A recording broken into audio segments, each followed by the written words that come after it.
Continuar con esta primera clase. Imaginemos que hay una entrada, ¿no?, a la psicopatología psicoanalítica.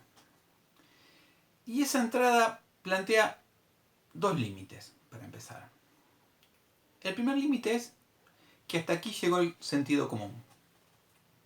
¿Qué quiere decir esto? Lacan plantea que para entender a alguien o para empezar a trabajar con alguien hay que partir de una primera idea. Que no hay sentido común. Que hay un malentendido fundamental en toda relación. Es decir, para él, y esta postura es radical, no hay un código común en el cual entendernos. ¿Sí? Es decir, esto pone un límite fundamental también a la comprensión. Es decir, no habría, como lo plantea la psicología, que la psicología plantearía una comprensión del otro en su práctica, una idea donde habría funciones básicas idénticas a todos. Para Lacan, el inconsciente plantea una articulación de sentido que es radicalmente distinta en cada uno. Es decir, no habría nada en común para entender al otro, entonces no habría garantía de toda interpretación. La interpretación sería una puntuación del discurso del otro, pero que no tiene una garantía general, para decirlo así.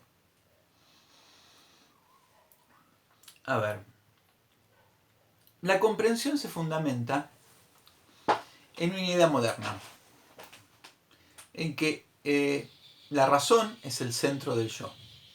¿Sí? Toda la modernidad se construye a partir de la idea de yo. Yo como centro de la razón, centro de la conciencia, pleno dominio de mi saber, de lo que soy. El yo como una entidad ontológica, previa. Es decir, el yo como una capacidad psíquica inherente ontogénicamente a mi aparato. Vamos a ver que el psicoanálisis rompería con esta idea de comprensión a plantear que el yo es una construcción. Y esta construcción, que reconoce el yo como una entidad, que fundamentalmente es una construcción identificatoria, carece de todo dominio pleno del aparato. Es decir, ubica que la enfermedad está más allá de la comprensión del propio sujeto y también del que lo escucha. No habría una identidad común porque la enfermedad residiría fundamentalmente en un campo exterior al yo, pero dentro del sujeto. Esta idea de que Freud extrae de que el núcleo de la enfermedad estaría en un lugar, en un campo asociado, que llama inconsciente, que me pertenece, pero no es reconocido por el yo. Él establece que las formaciones del inconsciente solamente pueden ser reconocidas para el yo bajo la forma de la negación. Es decir, un síntoma es mío, pero no soy yo el que lo entiende, no soy yo el que lo domina. Los sueños son míos, pero no soy yo el que sueña.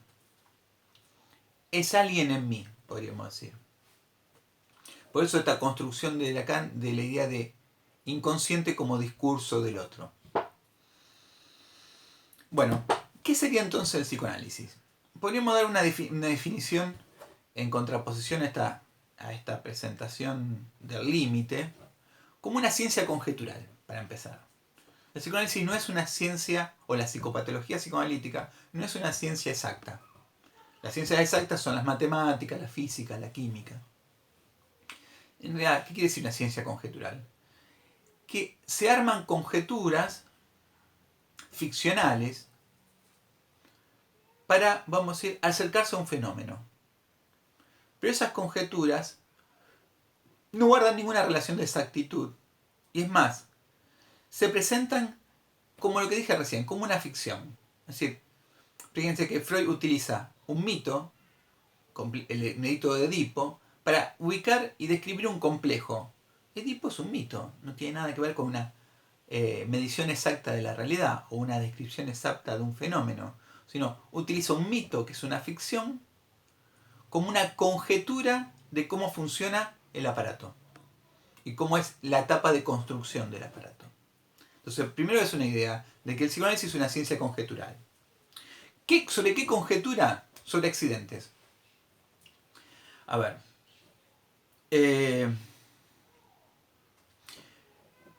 La idea de accidente ubicaría que no habría una linealidad del tiempo. Vamos a ver que en el psicoanálisis, cómo se construye un fenómeno psíquico, cómo se construye la enfermedad, tiene que ver con una cierta determinación simbólica, pero que debe ser asociada a algo imprevisto en esa cadena. Ese accidente determinará una reinterpretación de la cadena anterior para establecer el síntoma. Es decir, hay un hecho 1 que un accidente 2 reinterpreta a posteriori el hecho 3 para producir el síntoma. Es distinto a la idea lineal que tiene el orden biológico, que tiene un pasado, un presente y un futuro.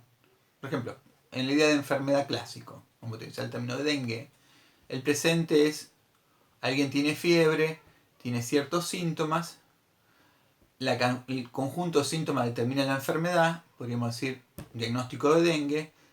Por el grado de avance de la enfermedad podemos decir que anteriormente te puede haber picado un mosquito con seguridad y cómo va a evolucionar, dependiendo cuáles son las acciones terapéuticas. El psicoanálisis no puede prever cuándo va a iniciarse la enfermedad. ¿Sí? Hay algo indeterminado en eso, que depende de un accidente. Y es más, el accidente puede ser hasta inocente, como en la Bella Carnicera, que es la mirada de los hombres que entran a un local de venta de ropa. Esa mirada desencadena asociativamente, más allá de la voluntad del paciente, la asociación con un hecho traumático anterior. Es decir, que entren dos hombres a una tienda no implica que todas las personas van a desarrollar un síntoma histérico. Bien, dije, es una ciencia conjetural de los accidentes